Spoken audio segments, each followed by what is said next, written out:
Hello students, welcome to quiz academy. मेरा नाम है करीना सरकार और आज हमारा टॉपिक है the fundamental unit of life.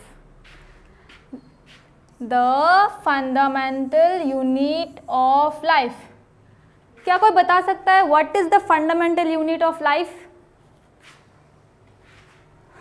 वो हो जाएगा सेल। सेल सबको पता होता है सेल क्या होता है? सेल क्या होता है? जो बैटरी लगाते हैं उसको भी तो सेल बोलते हैं ना। क्या वो सेल, उसके बारे में बात कर रहे हैं हम? नहीं, वो जो सेल होता है रिमोट वाला सेल, वो क्या करता है? वो रिमोट को फंक्शन करने में हेल्प करता है, पर हमारे बॉडी में जो सेल है वो हमें फंक्शन करने में हेल्प करते हैं। तो जो हमारे बॉडी को फंक्शन करने में हेल्प करेगा उसको हम सेल बोलते हैं। ये ह्यूमन बॉडी वाला सेल है, ठीक है। तो first of all what is cell? ठीक है, the cell is the fundamental unit of life. ठीक है, सेल क्या है? Fundamental unit of life. Fundamental and functional unit of life. Functional unit of life भी है। अगर हम यहाँ पे लाइफ को देखें, यहाँ पे लाइफ क्या बता रहा है? लाइफ का मतलब होता है लिविंग ऑर्गेनिजम्स। लाइफ का मतलब है लिविंग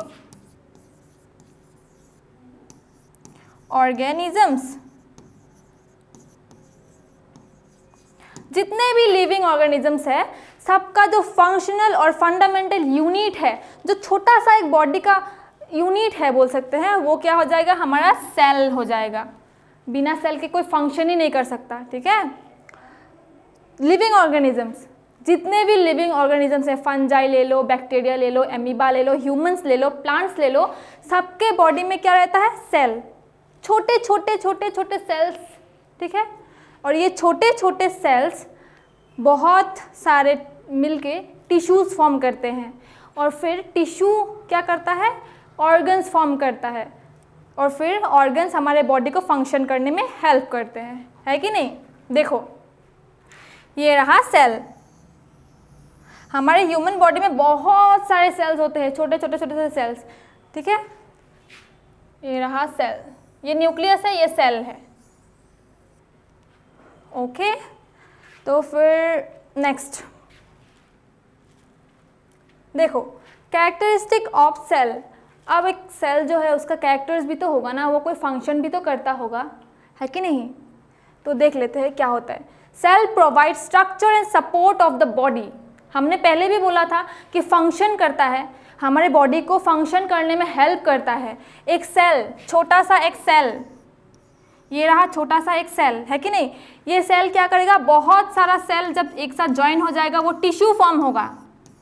देखो, बहुत सारा सेल जब ज्वाइन हो जाएगा तो इसको हम बोलेंगे टिश्यू।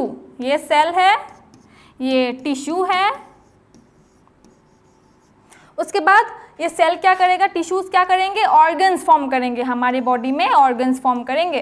सोच लो ये कोई ऑर्गन है, बहुत गंदा सा ड्राइंग है पर ये ऑर्गन है, ठीक है। ऑर्गन फॉर्म करेगा, फिर ऑर्गन्स क्या फॉर्म करते हैं? Organ system.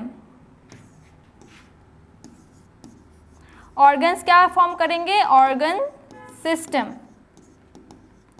जैसे कि रेस्पिरेटरी सिस्टम, डाइजेस्टिव सिस्टम, है ना। तो वैसे ही एक सेल बहुत सारा जब जमा हो जाएगा उसको टिश्यू बनाएगा, और जब वो टिश्यू बहुत सारा फॉर्म हो जाएगा एक साथ में तो वो ऑर्गन हो जाएगा। उसके बाद ऑर्गन्स ऑर्गन सिस्टम बनाएंगे। रेस्पिरेटरी ऑर्गन जैसे वाइन पाइप हो गया, हमारे लंग्स हो गया, वो सब किस में आता है? रेस्पिरेटरी ऑर्गन्स में आता है। तो वो सिस्टम क्रिएट करेगा, उसके बाद वो सारा सिस्टम मिलके हमारा बॉडी फंक्शन करेगा, ठीक है। Cell provide structure and support of the body. हमें पता चल गया, स्ट्रक्चर बनाता है हमारे बॉडी का और सपोर्ट भी करता है ना। अगर सेल्स नहीं होंगे तो हमारे बॉडी में ऑर्गन्स ही फॉर्म नहीं होंगे, हम तो काम भी नहीं कर सकते। फिर स्ट्रक्चर, हमारा जो स्ट्रक्चर है वो भी तो फॉर्म करता है ना। अगर लंग्स नहीं हुआ तो हमारे बॉडी का स्ट्रक्चर अच्छा दिखेगा? नहीं दिखेगा। अगर टमी नहीं हुआ तो अच्छा दिखेगा? नहीं दिखेगा। वही the cell interior is organised by a separate membrane. Cell का जो इंटीरियर पार्ट है ये रहा, ये तो आउटर है ना, ये वाला पार्ट जो है ये आउटर है। इंटीरियर पार्ट जो अंदर का है वो क्या है? Organised by a separate membrane. इसको हम बोलते हैं प्लाज्मा मेम्ब्रेन। ये जो अंदर का है ना ये एक्स्ट्रा है। अगर कोई भी चीज़ है, बाहर वाला कवर अगर नहीं हुआ तो अंदर और बाहर का वो सेपरेट अगर नहीं रहता है तो कोई भी बैक्टीरिया हो, कुछ भी हो, मतलब वो डायरेक्ट अटैक कर देगा। तो ये प्लाज्मा मेम्ब्रेन क्या करता है, हमको प्रोटेक्ट करता है, हमारे सेल को प्रोटेक्ट करता है, और अपना जो न्यूक्लियस है उसको भी प्रोटेक्ट करता है। न्यूक्लियस में क्या होता है, डीएनए ऑब्वियसली, तो हमारे न्यूक्लियस को भी प्रोटेक्ट करता है, अपने आउटर एनवायरनमेंट से अंदर तक कोई जर्म जाने नहीं देता है, मतलब ऐसे पकड़ सकते हैं। Then the nucleus major organelles hold genetic information necessary for the reproduction and cell growth.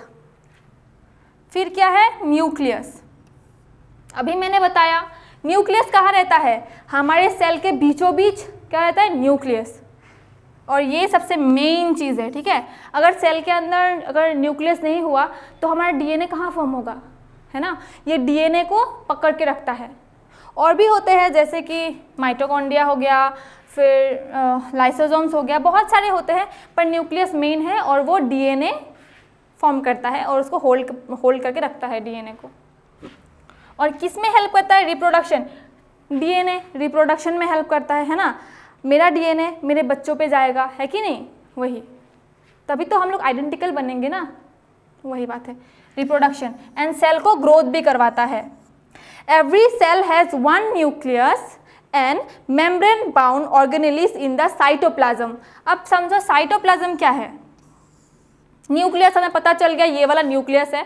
Cytoplasm क्या है, ये जो लिक्विड जेली जैसा कुछ है ना, देखो सारे तो ऑर्गेनेल्स है, उसके बीच में वैक्यूम में कुछ तो है, ये लिक्विड फॉर्म, वो तो हवा में नहीं उड़ सकते ना, तो क्या है, वो जो लिक्विड जेली जैसा प्रोडक्ट है, मतलब चीज़ है, उसको क्या बोलते हैं, साइटोप्लाज्म।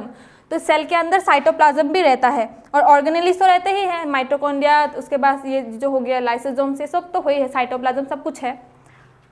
और एवरी सेल के पास एक ही न्यूक्लियस होता है, एक सेल के पास दो न्यूक्लियस नहीं हो सकता, ठीक है, एक ही न्यूक्लियस होगा।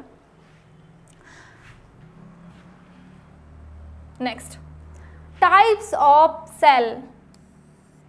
अब आ गया टाइप्स में, हमें सेल का मतलब पता चल गया, सेल उसके अंदर एक न्यूक्लियस होता है। अभी सेल का भी टाइप्स होता है, वो भी दो टाइप के होते हैं, एक होता है prokaryotic and another one is eukaryotic, ठीक है। देखो, based on A cellular structure, structure के ऊपर बेस करके, यू प्रोकैरियोटिक एंड यूकैरियोटिक।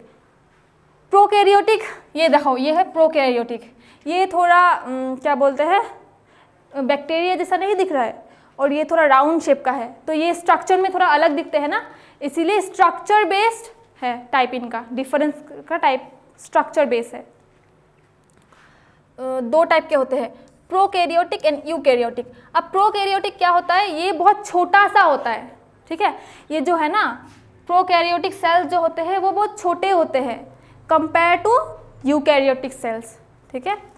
ये जो होंगे इससे बहुत छोटे छोटे होते हैं, 0.01 ऐसे कुछ होते हैं, और ये जो होते हैं ये सबसे, ये मतलब प्रोकैरियोटिक से बहुत ज़्यादा लार्ज होते हैं, और इनके पास जो होता है ना न्यूक्लियस नहीं होता है, प्रोकैरियोट के पास न्यूक्लियस नहीं होते हैं।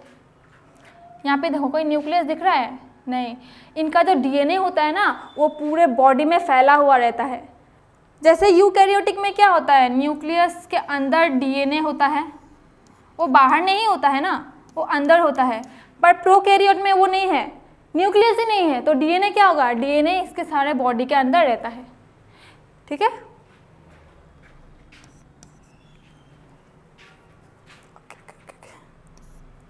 So that's it for today.